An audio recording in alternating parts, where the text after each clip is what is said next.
peritos, intérpretes en materia de lengua de señas mexicanas tiene la institución? 2 personas de lengua de señas mexicana, nada más de lengua de señas mexicana. ¿Y cuántos hablantes de esas lenguas hay? Efectivamente. Y por otra parte, la debida diligencia ya lo había hecho extensivo la propia Comisión de Derechos Humanos de la Ciudad de México. Problemáticas de debida diligencia como puede ser el transfeminicidio, y que son circunstancias que tienen que analizarse de manera integral. Y por último, ¿cuál va a ser el vínculo que va a tener la propia Fiscalía en el marco del fortalecimiento del tema de procuración de justicia conjuntamente con la Comisión de Derechos Humanos de la Ciudad de México? La Ciudad de México, a través de sus alcaldías, debe instalar unidades de quejas de la Comisión de Derechos Humanos de la Ciudad de México. Y a su vez la Comisión de Víctimas, como así lo mandata la propia Ley de Víctimas local y la general, establece que la asesoría jurídica especializada debe de ser brindada por una institución disociada forzosamente de la función ministerial.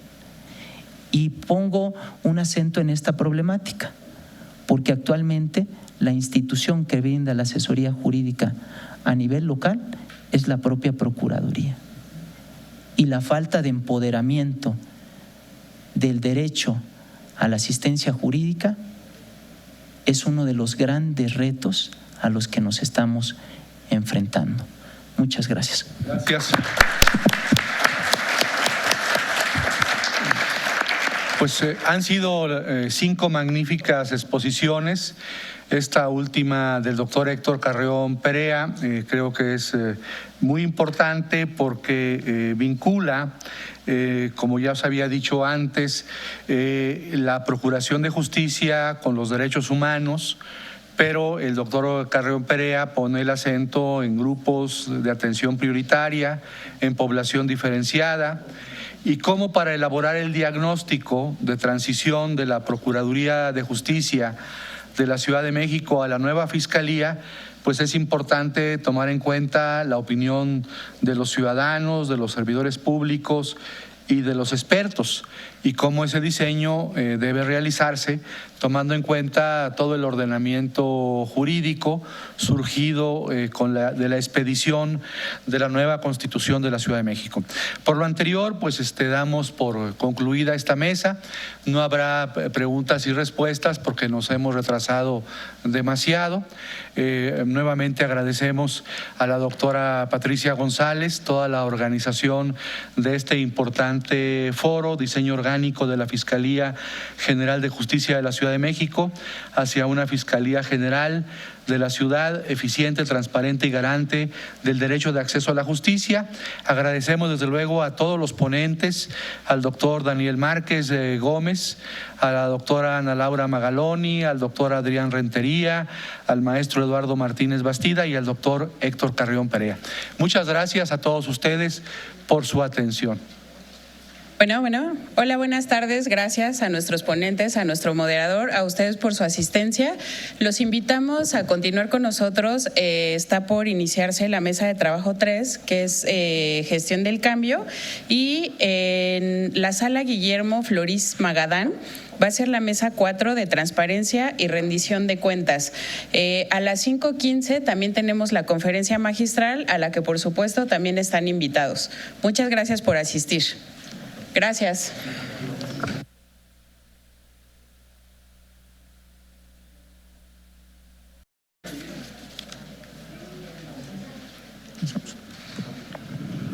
Muy buenas tardes a todos. A nombre de la Asociación Nacional de Universidades e Instituciones de Educación Superior, del Instituto de Investigaciones Jurídicas de la Universidad Nacional Autónoma de México y de la Procuraduría General de Justicia de la Ciudad de México a través de su Instituto de Formación Profesional, les doy la más cordial bienvenida a esta tercera mesa de trabajo titulada Gestión de Cambio. También agradezco la asistencia de todos ustedes y la participación de nuestros ponentes que estarán integrando esta mesa. Estarán con nosotros el doctor Raúl Livas Elizondo, el doctor Enrique Cáceres Nieto y la maestra Gabriela Capó Ramírez. De manera breve, el objetivo de esta mesa es proponer un modelo de gestión de cambio que garantice la correcta transición del modelo de operación administrativa, liquidación de casos y la continuidad de la implementación del servicio profesional de carrera. Para esta sesión, las preguntas que se propusieron para orientar este debate son las siguientes. ¿Cuál sería la mejor estrategia para la transición de una función de administración de expedientes a una función de investigación criminal? ¿Cuáles son los posibles escenarios de la transición, diferentes etapas, tiempos, economías y oportunidad política? ¿Cómo introducir una cultura del cambio en la transformación de la institución? La dinámica de esta mesa será darle la palabra a cada uno de nuestros ponentes alrededor de 10 a 15 minutos para poder ajustarnos a los tiempos que estuvieron programados para este evento, para darnos su punto de vista al respecto. Por lo tanto, iniciaremos con la presentación del doctor Raúl Livas Elizondo, quien es licenciado en Economía por el Instituto Tecnológico Autónomo de México y doctor en Economía por el MIT, grado que obtuvo en 1993. Actualmente se desempeña como socio de Energía. Además, su último puesto en el sector público fue el de director corporativo de operaciones de Petróleos Mexicanos, cargo que desempeñó de 2006 a 2009. En la misma empresa fue director de Pemex Petroquímica y director corporativo de planeación de 1998 a 1999. También se desempeñó como jefe de la Unidad de Política Energética y coordinador de asesores del secretario en la Secretaría de Energía. Previamente fue coordinador de asesores del director de Banobras y asesor económico del candidato del PRI a la presidencia y del subsecretario de Planeación de la Secretaría de Agricultura en 1993-1994. En el sector privado fue CEO de OESIA México, consultora dedicada a asuntos de tecnologías de la información, procesos de negocios e ingeniería y servicios avanzados. Asimismo, fue director general de Capital Ventures 2003-2006. Socio consultor de GEA, Grupo de Economistas y Asociados 2001-2003 y director de investigación de Vector Casa de Bolsa de 1999 a 2008. Estimado doctor Raúl, le cedo el uso de la palabra para que todos escuchemos su intervención.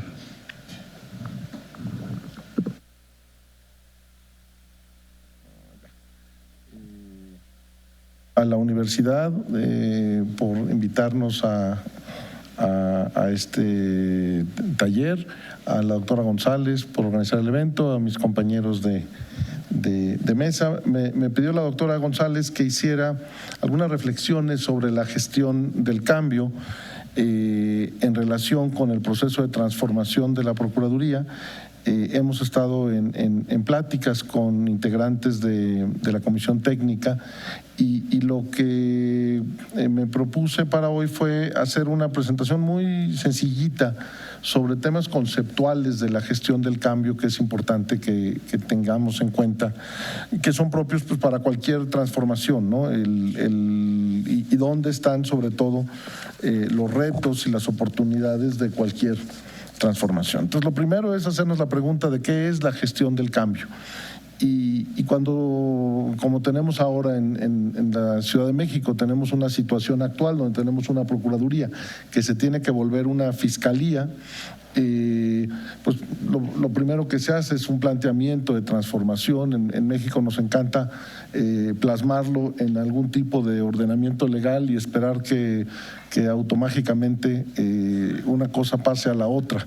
Y la verdad es que ahí se atoran muchas veces los temas, ¿no? En las conversaciones vemos que además de lidiar con un conjunto de carpetas de investigación sobre temas ya tratados en el contexto del nuevo sistema penal acusatorio, aún existe un gran número de averiguaciones previas que vienen del viejo sistema, ¿no? Entonces dice uno, bueno, pues esto debió haber pasado en 2016 y seguimos transformándonos. Entonces, esa reflexión pues nos lleva a pensar en esta cuestión de la gestión del cambio, y la gestión del cambio en el mundo de los administradores tiene una definición un poco diferente que lo que se usa en otros segmentos profesionales. Lo primero que es importante cuando estamos pensando en una situación de gestión del cambio, pues es hacia dónde queremos cambiar. Y hacia dónde queremos cambiar no basta con el planteamiento de lo que dice un ordenamiento legal, sino es importante describir el entramado, y ahorita vamos a entrar un poquito más a fondo en eso. Entonces, lo primero es saber a dónde vamos y luego cómo vamos a llegar ahí. Y cómo vamos a llegar ahí tiene dos dimensiones. Una dimensión que es la dimensión dura, que típicamente es un plan que tiene un conjunto de actividades, que tiene elementos específicos que se requieren ejecutar para que esa situación se pueda materializar, y otra serie de elementos suaves que tienen que ver con las percepciones de las personas, la cultura, los roles de liderazgo, toda una serie de elementos que se describen como suaves, pero que son muy importantes, porque si no están ahí, los cambios rara vez ocurren. Y eso es lo que en el mundo de la administración se entiende como gestión del cambio, ¿no? Todos los elementos relacionados, por ejemplo, con la capacitación, con el desarrollo de nuevos modelos de liderazgo, etcétera, que son necesarios para que las organizaciones se transformen.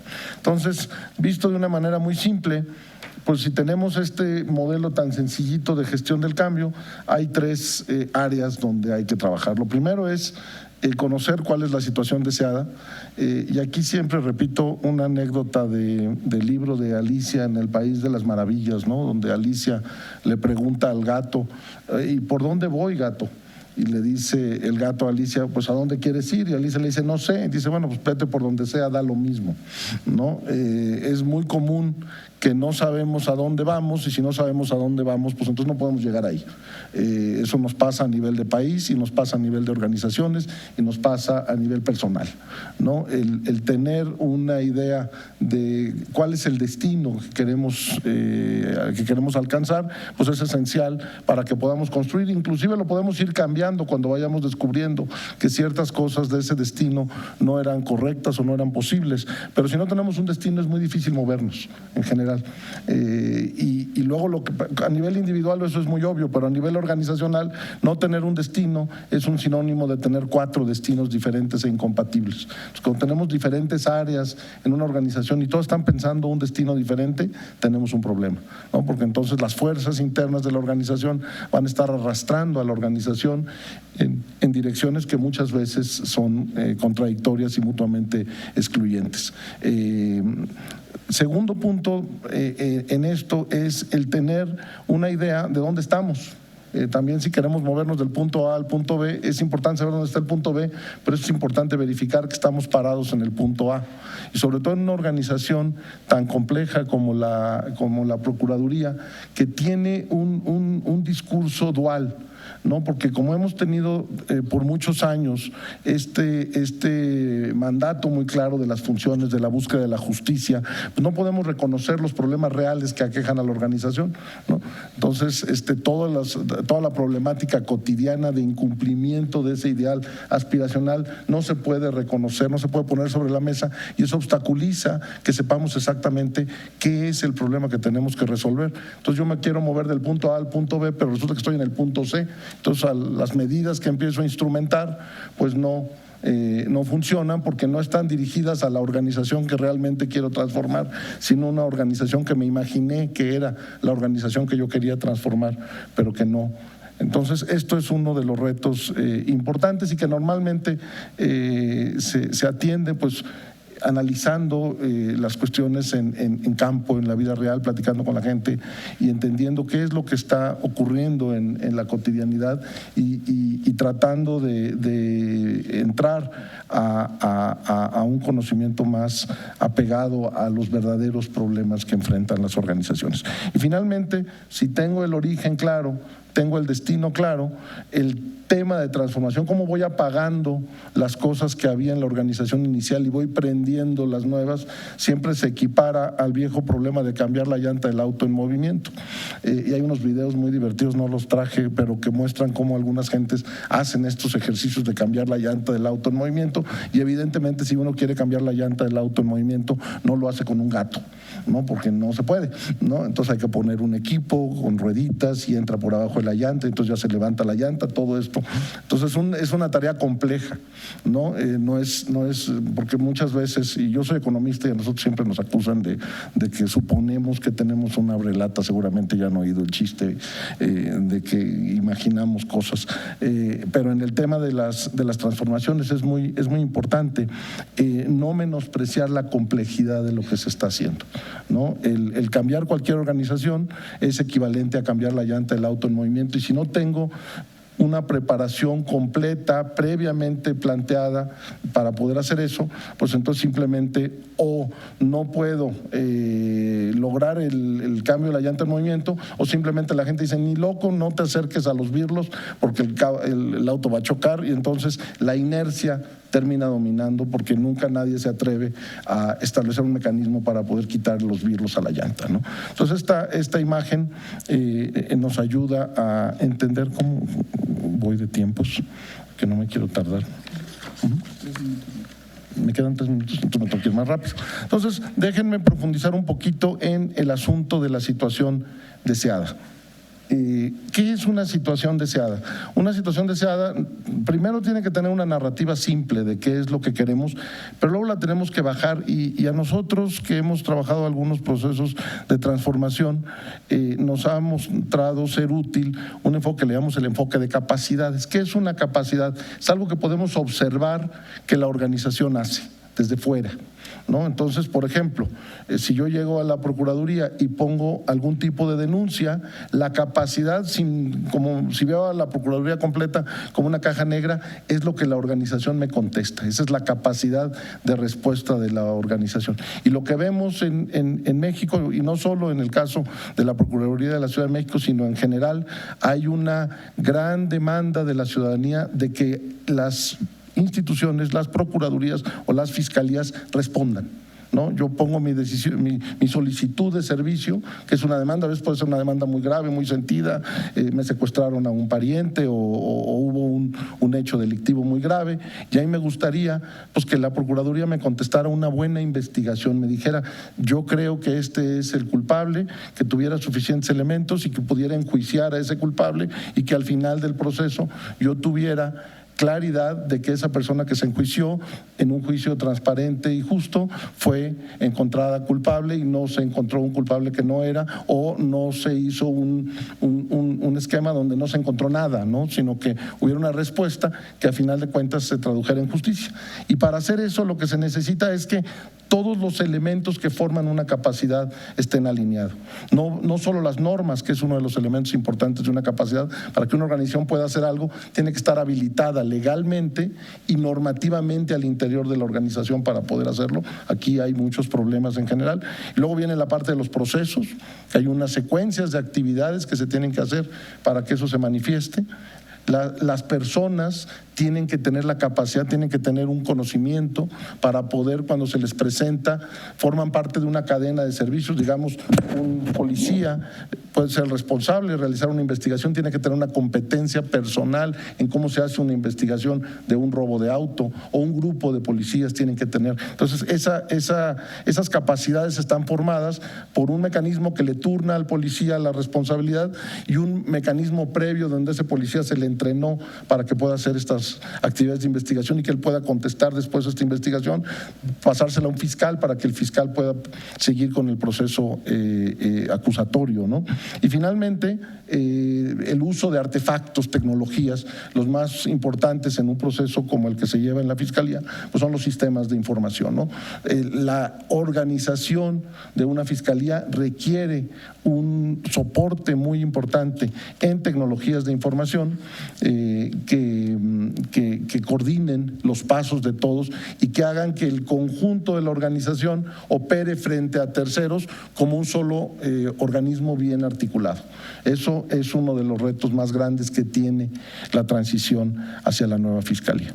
Entonces, una vez visto esto, ya que tenemos todo este conjunto de capacidades, ¿qué capacidades estaríamos pensando? Por ejemplo, la capacidad de recibir denuncias de diferentes maneras, no solo presentándose en las oficinas de la Fiscalía, que yo pudiera denunciar con un policía o que pudiera denunciar por internet, dependiendo del tipo de delito, o la capacidad de segmentar y organizar bien el tratamiento que se le va a dar a los delitos, o la capacidad de investigar. Todas estas son capacidades que se tienen que desarrollar y cada una de esas capacidades tiene elementos que se tienen que diseñar a detalle para que el destino de la Fiscalía sea claro. Si me faltan piezas, pues entonces la capacidad no se va a manifestar y entonces el destino no está claro y no se va a poder materializar de cara al público. Entonces, esto es la parte un poco más dura. Si entramos a la parte más suave, aquí lo que comparto con ustedes es cuando hablamos de gestión del cambio, en la versión más suave, el autor más famoso de esto es un señor que se llama John Kotter, que escribió un libro que se llama Liderando el Cambio, ¿no? Y usa la palabra liderando porque dice es diferente liderar el cambio que gestionar el cambio. Dice, el líder es diferente del administrador y muchas veces cuando pensamos en el cambio pensamos en la administración o los roles de administración y en realidad muchas de las funciones que permiten que esto ocurra están relacionadas con que haya un líder o un modelo de liderazgo que permita esa transformación. Y todos estos son como, una vez que está bien definido a dónde vamos, necesitamos envolverlo con todos estos elementos.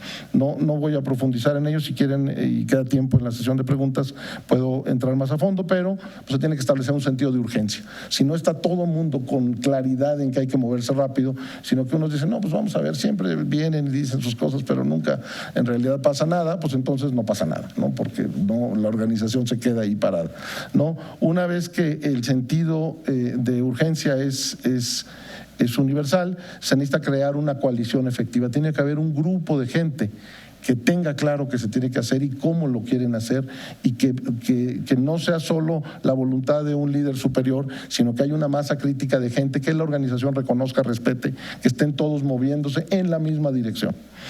Y eso va, ¿y cuál es esa dirección? Lo que comentaba hace rato, que hay una visión compartida y una estrategia clara. Si hay varias visiones, si hay varias estrategias, entonces aquello abona a la confusión. Otro punto crítico es que se comunique con efectividad este cambio, ¿no? No se puede lograr el cambio si solo lo conocen los 3 o 4 jugadores clave de una organización. Entonces, uno de los retos grandes que habrá una vez que se manifieste la definición que se tendrá que tomar en el Congreso en septiembre, pues se tiene que comunicar con mucha claridad cómo y en qué plazos y en qué tiempos van a tener que ocurrir estos cambios, ¿no? Y estos cambios normalmente dicen, pues yo quiero hacer estas 7 cosas, estas 8 cosas. Y a medida que se empieza a mover la organización, pues hay todo tipo de obstáculos. Entonces es importante que la gente esté empoderada para resolver los obstáculos. Es lo que nos referimos aquí como habilitar a los agentes de cambio para que puedan superar los obstáculos. Finalmente, estos procesos de cambio son cambios de muchos años. No crear una nueva fiscalía, probablemente haya un levantamiento de cortina con unas estructuras y una normatividad nueva el 1 de enero del 2020, pero la nueva fiscalía ya como la estamos imaginando, funcionando con todo esto, será un proceso de años. Y es importante que en ese proceso haya ganancias tempranas, que la gente vaya sintiendo que se va moviendo en la dirección correcta y que eso genere un sentido de transformación. Ese es un lado de lo que se tiene que lograr. Por el otro lado, no hay que declarar éxito antes de tiempo, porque luego dicen, no, pues ya se instrumentó, mire, ya está todo el mundo en su puesto, ya cambiamos de un lado a otro, ya todo el mundo tiene su nueva definición, como si eso fuera el cambio, y se declara éxito. Y no, el éxito requiere pues que todas estas cosas estén funcionando. trabajando. Y finalmente, uno de los temas que no es menor, que es de los de más largo aliento, es cambiar la cultura de la organización, ¿no? La cultura tiene muchos temas, hay muchos temas a veces indefinidos cuando se habla de cultura, pero tiene que ver con los modelos de liderazgo. Es un modelo participativo, autoritario, es transparente o es cerrado, todo este tipo de características son importantes cuando se piensa en un cambio, y todos estos temas se tienen que hacer más o menos en este orden. Ese es otro de los puntos que se derivan, digamos, de la experiencia de los expertos en estas cuestiones. Entonces, simplemente termino. Hay otra serie de elementos que no forman parte de las prácticas de gestión del cambio, pero que también son muy importantes, que es el rol del liderazgo en general, no solo para la gestión del cambio, sino cómo el liderazgo de la organización provee la visión, comunica, alinea a los diferentes jugadores, lo que comentábamos de este entendimiento de la situación cultural y las necesidades de que se vaya transformando poco a poco, y obviamente todo el tema humano, ¿no? ¿Cuáles son los talentos, las habilidades, los conocimientos y los valores y creencias que tiene que tener el equipo que forme parte de la organización a lo largo del tiempo? Entonces, para no agotar de más y presionar, porque es la hora de la comida y algunos empezarán a decir qué estamos haciendo aquí, cedo la palabra al siguiente ponente. Muchas gracias.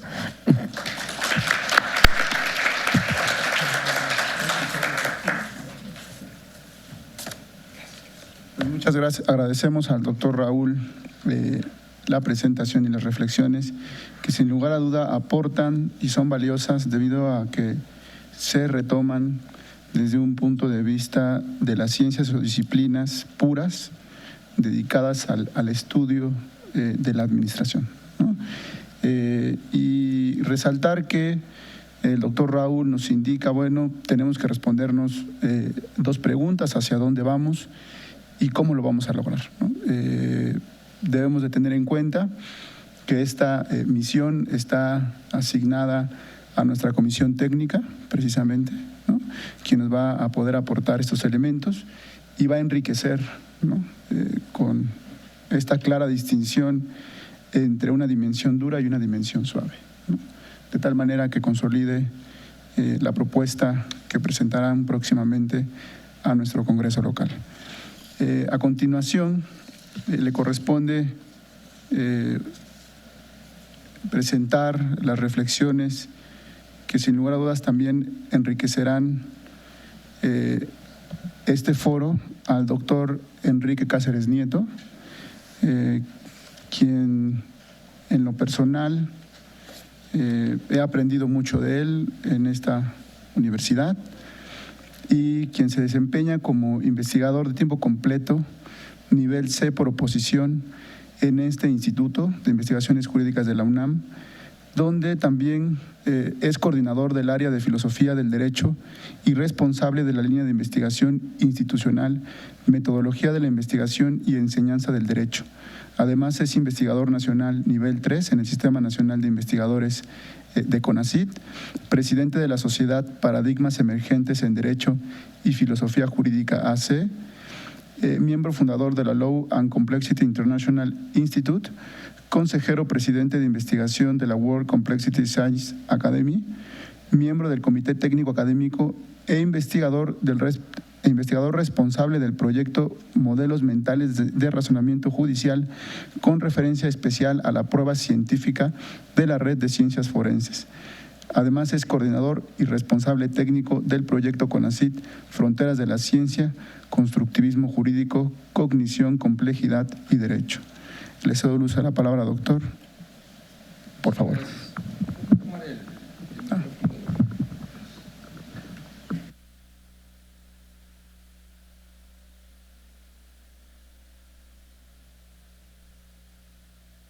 Bueno, sí se oye, sí, ahora sí, ¿verdad?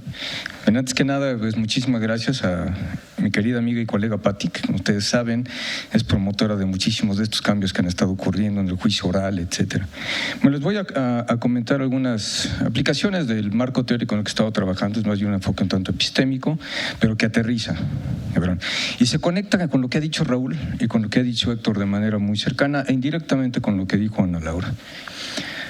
Bien, el marco desde el que propongo el abordaje del problema es el constructivismo jurídico complejo, que es el tipo de trabajo teórico que desarrollo. Y se define, o lo propongo definir como Weltanschauung, en fin, en alemán no tiene, parece que traducción exacta, un enfoque epistémico, teórico y metodológico.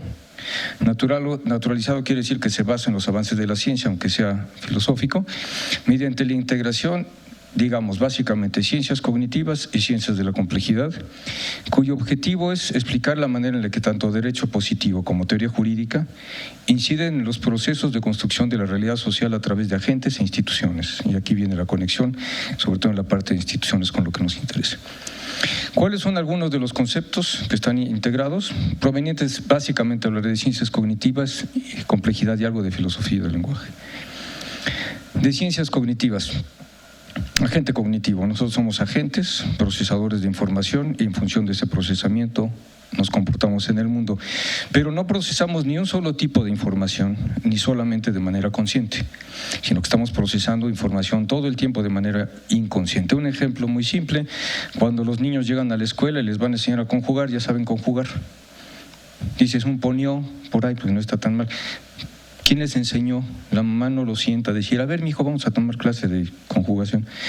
Eso es parte de cómo procesamos esa información que está en el entorno. Bueno, a través de los resultados de las neurociencias actuales sabemos que la cognición es corporeizada, es decir, que no ocurre solamente en el cerebro, sino que, como dijera Damasio, en el error de Descartes, decidimos con todo el cuerpo, involucra el sistema endocrino, el sistema genético, etcétera. El inconsciente adaptativo, que no tiene nada que ver con el freudiano, es el que nos enseña a aprender a conjugar sin que nadie nos dé clase. Es el que cuando nacemos, somos muy niños, pues, o recién nacidos, lo que tenemos simplemente es una serie de estímulos caóticos, de sonidos y de luces, pero poco a poco se empieza a recortar de todo eso la figura de quién es la mamá. Y sigue siendo la mamá independientemente si se fue a cortar el pelo, se cambió la ropa, etcétera, etcétera. Eso es lo que nos permite hacer el inconsciente adaptativo. La cognición es situada, además de corporizada, y esto es importante. Por ejemplo, en este momento tienen ustedes procesos atencionales, de conciencia, etcétera, y cuando salen de aquí al receso, cambia toda su cognición corporizada y no fue el resultado de una inferencia, no dijeron estoy en tiempo de receso, luego entonces organismo cámbiate a módulo receso. Pues no. Mente extendida es una tesis filosófica actual. Si la mente se define de manera funcional, no necesariamente vinculada a un sustrato físico, y algunas de las